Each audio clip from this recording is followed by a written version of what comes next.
This car can fly for 25 minutes with a maximum speed of around 80 miles per hour. Futuristic drones. It all sounds like something out of science fiction, but they're already in use elsewhere, and they're coming here too. China just pulled off something the United States did not expect to see so soon. In the span of a single year, it rolled out flying cars that actually fly, drones that carry passengers with no pilot on board, electric cars that charge almost instantly, and a new bullet train fast enough to shrink the entire country. And the part that has American engineers the most uneasy is that none of this is still in testing. These machines are already operating in real cities, with real passengers and real routes. So in this video, we are going to break down how China suddenly leaped ahead in transportation, why these technologies matter far more than they seem, and what it means for the United States as it tries to keep up. And here is the part you will want to stay for. Some of these systems are not just improvements. They hint at a future where transportation behaves very differently from what we are used to. A future China seems to be preparing for much faster than anyone expected. Number 14. Xpeng AeroHT land aircraft carrier. Something very unusual is happening in China's transport world, and this machine is one of the reasons American engineers keep stopping mid-sentence. The Xpeng AeroHT land aircraft carrier is not really a car, and it is not really a drone, and it definitely is not the flying car joke people have been recycling for decades. It is something stranger. At first glance, it looks like a heavy six-wheel electric minivan, the kind you would expect to move equipment around a construction site. But then you see the rear bay. It is not storage. It is a launch deck. Inside sits a detachable flying drone that unfolds its rotors, rises straight out of the vehicle, and heads into the sky while the ground unit stays below, acting as a mobile base and charging hub. And that is the moment everything stops feeling normal. Because this is not a concept in a lab. Xpeng is testing this system in real environments right now. Most countries are still arguing about what a flying car even is. China is testing a two-vehicle system built for real missions. And once you see it in action, you start to realize why the United States is getting nervous. Number 13.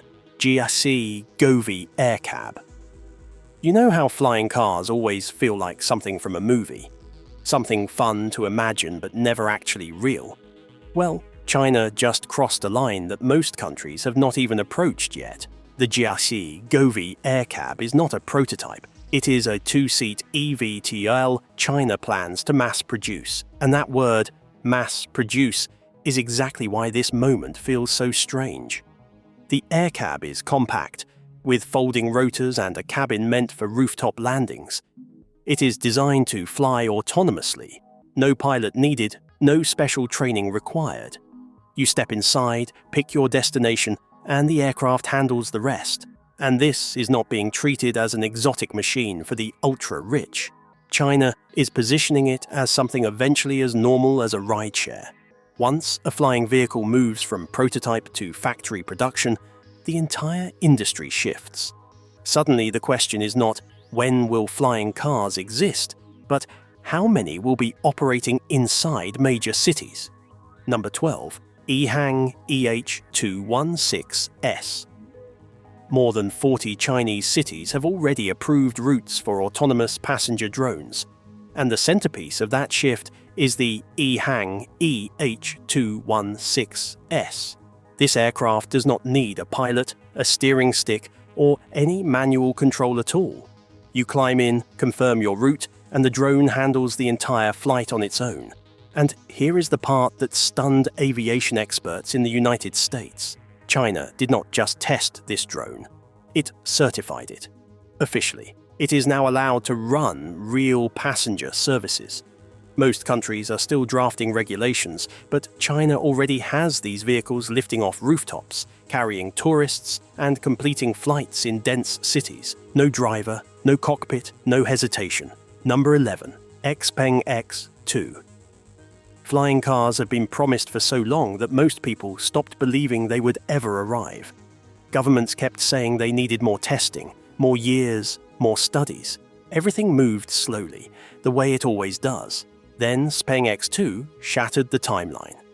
China approved it for manned flights in the year 2025, which means real people can now sit inside this small, quiet aircraft and watch it rise vertically into the sky with no runway, no complicated setup, and almost no sound at all.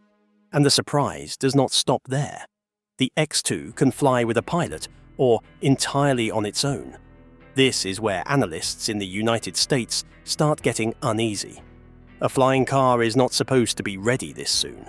It is not supposed to be cleared for human use, while other countries are still arguing about the definition of aerial vehicle. Number 10. Xiaomi SU7/YU7. Xiaomi walked in from the smartphone world, released the SU7 and the YU7, and then something wild happened. People started buying them at a pace almost no one expected. Month after month, more than 40,000 units rolled out and landed in the hands of buyers who were not even hesitating. And that is where things start getting weird. Usually, a brand new automaker needs years to build trust, years to convince people that their cars are reliable, years to scale up. But Xiaomi skipped all of that somehow. And the part that keeps bothering analysts is how normal the cars feel. They do not look experimental. They do not look fragile. They do not feel like early attempts from a company trying to break into a new industry. When you sit inside an SU7, it feels like using a device you already know, as if the car is just another piece of the Xiaomi ecosystem. That should not have happened this easily. But here is the real shock. The price does not match the features. It is far lower than what an EV with this software, this range, and this level of autonomy should cost. And that pricing decision is what made experts in the United States suddenly stop and recalculate everything. Because if one smartphone company can enter the EV market and immediately sell tens of thousands of units every month, then the old rules of competition are gone. Number 9. NIO ET7/ET5. Electric cars are supposed to stop. That has always been the rule. You drive until the battery gets low, you find a charger, and you wait. Maybe you wait a little, maybe you wait a lot, but you wait. That is just how EVs work. But NIO took that entire idea and threw it out the window. Instead of forcing drivers to sit in a parking lot while their car charges, NIO built the ET7 and ET5 around something completely different.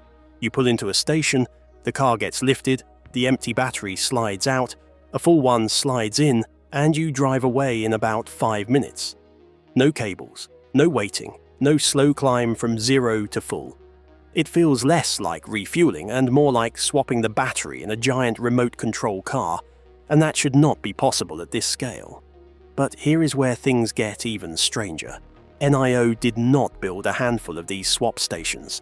They built thousands, entire networks that operate automatically with no human engineers standing nearby. You just drive in, the system does its thing, and you leave with a full battery like nothing happened. This is the part that is starting to worry people in the United States. Because fast charging can always get faster, but it will never remove waiting entirely. Battery swapping removes waiting from the equation. Completely, permanently. And once people get used to the idea that their EV never has to stop for long, it becomes very difficult to go back to anything else. Number 8. Xpeng Mona M03. Alright, so budget EVs usually work one way. You get fewer features, weaker software, nothing fancy. That is the rule everyone understands.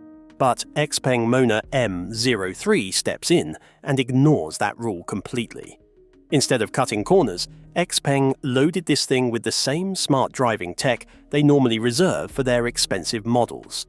And here is where it starts getting strange. You look at the price and expect something basic, but the moment you see how it drives, it feels like a car from an entirely different category.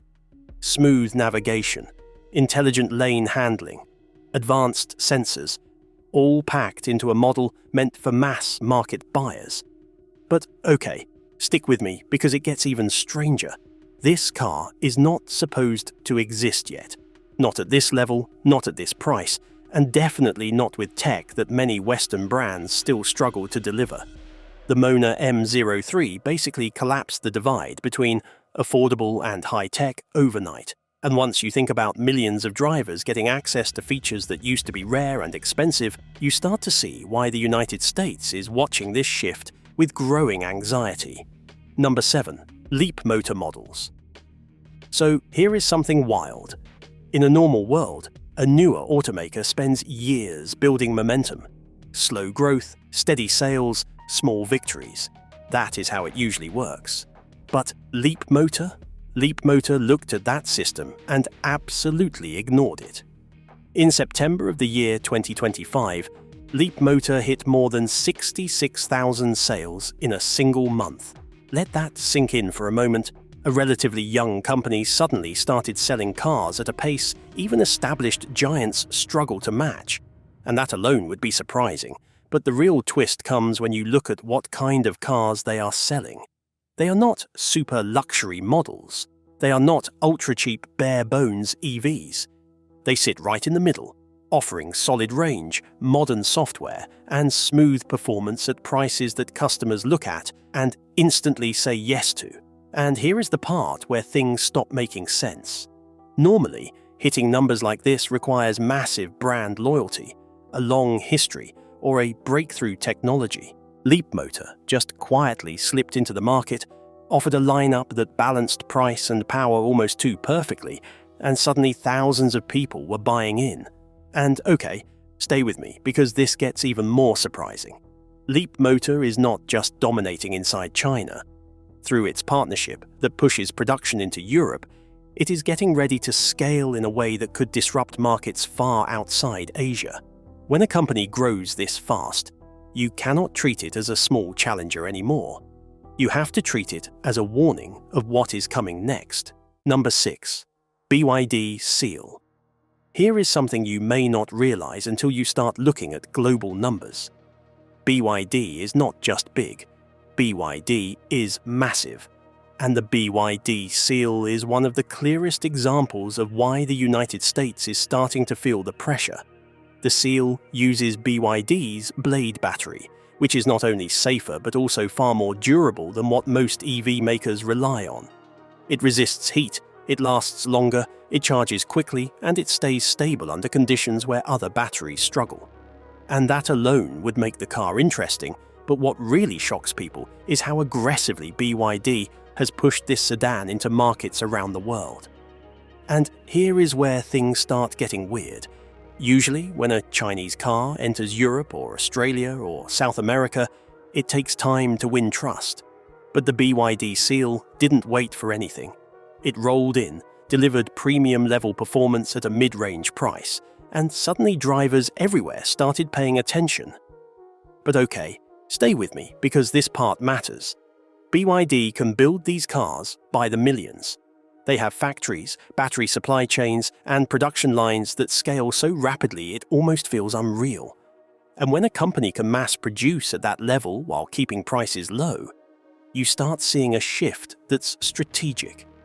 The Seal is now a sign of where global transportation is heading, and the United States knows exactly what that implies. Number 5. Zeekr 001. For the longest time, there was this idea that China could build affordable EVs, maybe mid-range EVs, but not true luxury models. People said the materials would not match European standards, the software would not feel polished enough, and the driving experience wouldn't reach that premium level. Then Zeekr showed up, and the criticism evaporated almost instantly. The Zeekr 001 is a premium electric shooting brake from Geely, and the moment it arrived, something in the global auto conversation shifted. The interior feels high-end, the performance is strong and smooth, the range is impressive, and the cabin quality matches brands that have dominated luxury EV markets for years. And okay, stick with me because this is where everything flips.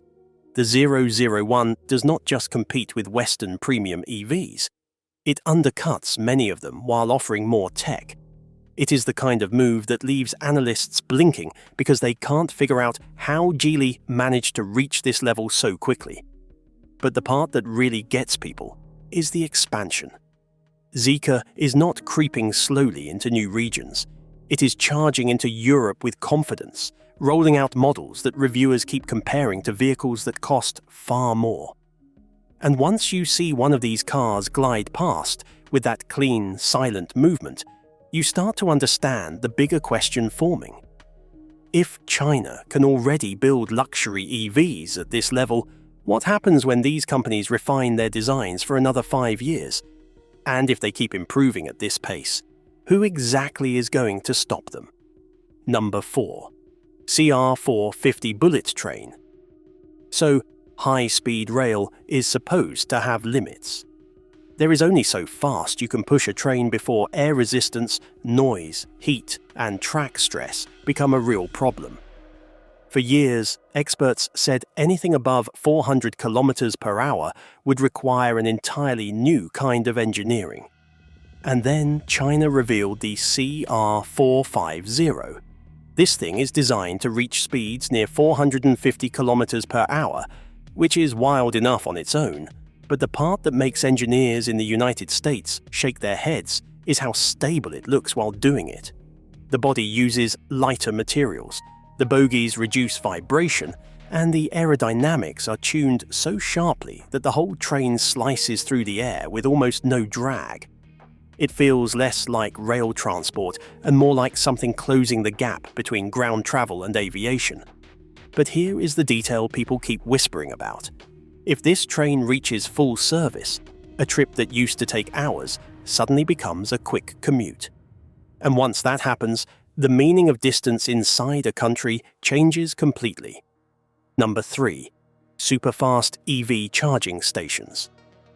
Here's something every EV owner knows too well. Charging takes time. Even fast charging takes time. You plug in, you wait, you scroll your phone, and you hope the minutes pass quickly enough to get back on the road.